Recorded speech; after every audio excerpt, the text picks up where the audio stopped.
What's going on, guys? It's Jimmy here. Well, it's really about to hit the fan right now as the U.S. has sent another submarine to North Korea.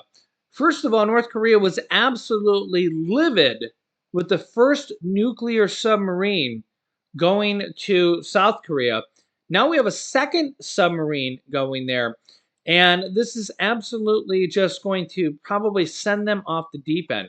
They said that the first submarine actually made it justified for North Korea to fire a nuclear missile. It made it justified for them.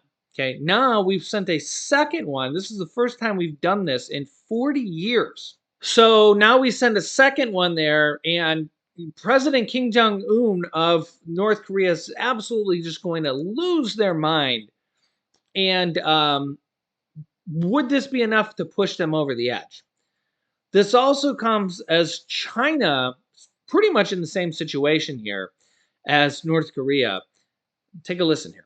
Those rising tensions, this between China and Taiwan. Beijing with a show of force ahead of Taiwan's annual military exercises. ABC's Britt Clennett joins us now from South Korea with the latest. Britt, good morning. Good morning, Whit. Yeah, Taiwan plans to hold those military drills next week. They're essentially a rehearsal in case China did invade the self-ruled island, and China is sending a clear message. Dozens of Chinese fighter jets and bombers flying toward Taiwan and crossing the midpoint of the Taiwan Strait. Now, that's the unofficial buffer zone between them. China sending 37 planes in 24 hours, which really marks a jump from the fairly regular incursions we have seen. But this kind of aggression, it's really something China does to show its anger over political moves, such as hosting U.S. officials. It even fired missiles over the island during former House Speaker Nancy Pelosi's visit last year. In this case, however, China is clearly riled up by Taiwan holding these drills over the coming days. The White House will likely be watching China's moves very closely. And Britt, there are other concerns in the region as well. North Korea firing another round of missiles. Yeah, that's right. North Korea fired several cruise missiles into the Yellow Sea on Saturday. That's the second missile launch in recent days by Pyongyang. Now, it follows just days after a rare port of call by the USS Kentucky here in South Korea.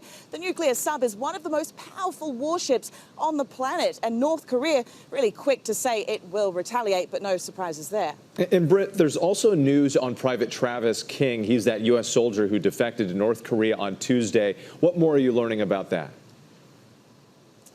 Look, North Korea is still very silent on King's whereabouts and his condition. You'll remember he left a tour of the demilitarized zone last week, but witnesses say he ran across the border as U.S. and South Korean soldiers tried to stop him. His family now appealing for privacy, saying they are just working towards getting him home. But we spoke to the same company, the DMZ travel company that King took that day, and they said all U.S. soldiers are vetted. So really more questions than answers at this stage.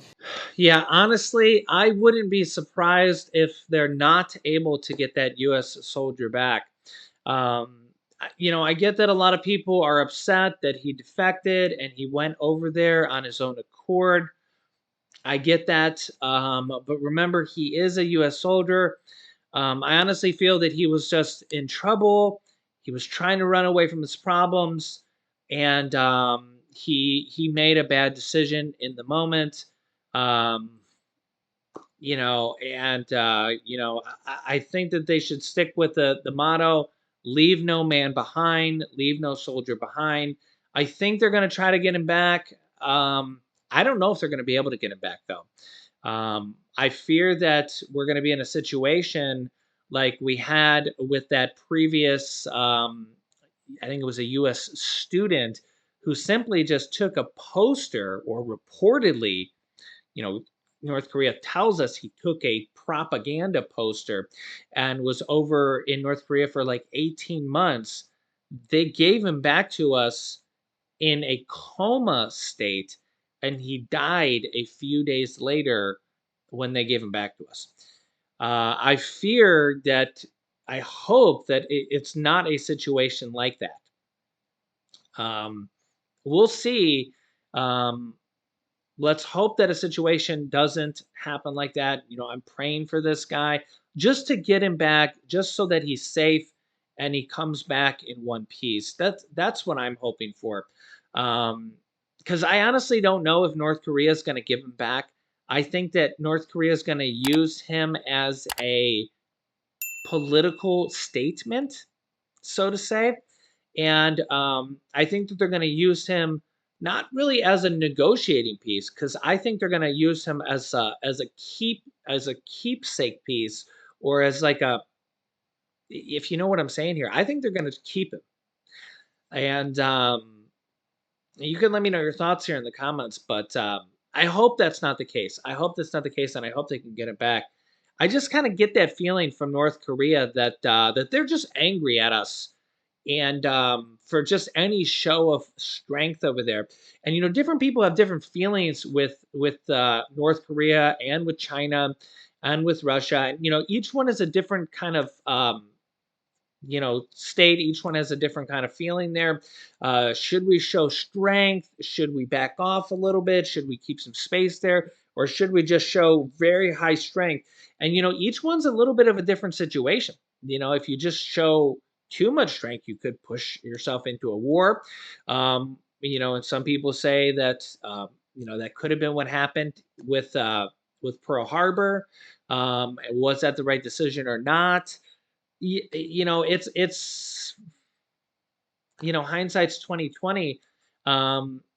Could this lead us into a war this time? And on the other hand, you have people saying, "Oh, we have a weak president. If we don't show strength, everybody looks at us as weak." And you really can't win. You can't win no matter what you do. Are you weak? Are you too strong? What do you do? What do you do?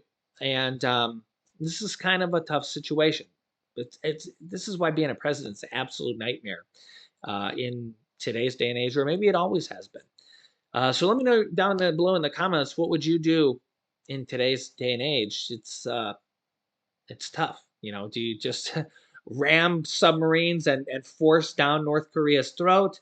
You can't just really get into a nuclear provocation with any country like North Korea, China, or Russia, because you can't just start nuking countries to bits, because when you do, first of all, nuclear fallout is the worst thing our world would ever want. Second of all, when they start shooting nukes back at us or any of our allies, again, that's the worst thing you would ever want for our country or the world. Yeah, so yeah, these are the type of things we want to prevent. Ugh, tough situation. Tough situation. You want to not have these things happen. So far these things haven't happened. So yeah, really, really tough. But honestly, it's tough to even work with people like North Korea, Kim Jong Un. We have no communication with them. We have no communication with them. We actually have communication with China. We have a little communication with Russia, despite basically being in a war with them. Um, really, that's kind of what happened with World War II. Before we were in World War II, we were supplying planes and tanks and ammunitions for the Allies before we were actually brought into the war with Pearl Harbor. Okay, so if you study the war and you know about the war, we were actually supplying tanks and stuff like that to the UK, and then we were bombed by Pearl Harbor, and it's a somewhat similar type of circumstance. Yeah. But, on the other hand, if you could go back in time, you really wouldn't have want to let Hitler just run amok, take over country by country by country, which is what he was doing.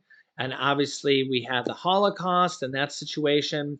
You really wouldn't have wanted to just let that happen, let that be, and let it go on for years longer, and let that whole situation just go. And that's kind of the problem here. So yeah. So what do you do? What do you do? Yeah, so let me know here down below in the comments. Which way do you go? What do you do? Do you hold a neutral stance? kind of show strength and yet also not push too far. Fine line there. Fine line there. So if you haven't yet, click the subscribe button down below and the bell icon so you don't miss out on any new videos. Thanks for liking and sharing these videos as well. Here's some videos you should watch next. Millions of Americans were shocked after this announcement. Or 3 massive things happening right now to raise food prices. So click on one of those things next. Thanks for watching, guys, and I'll see you in the next video.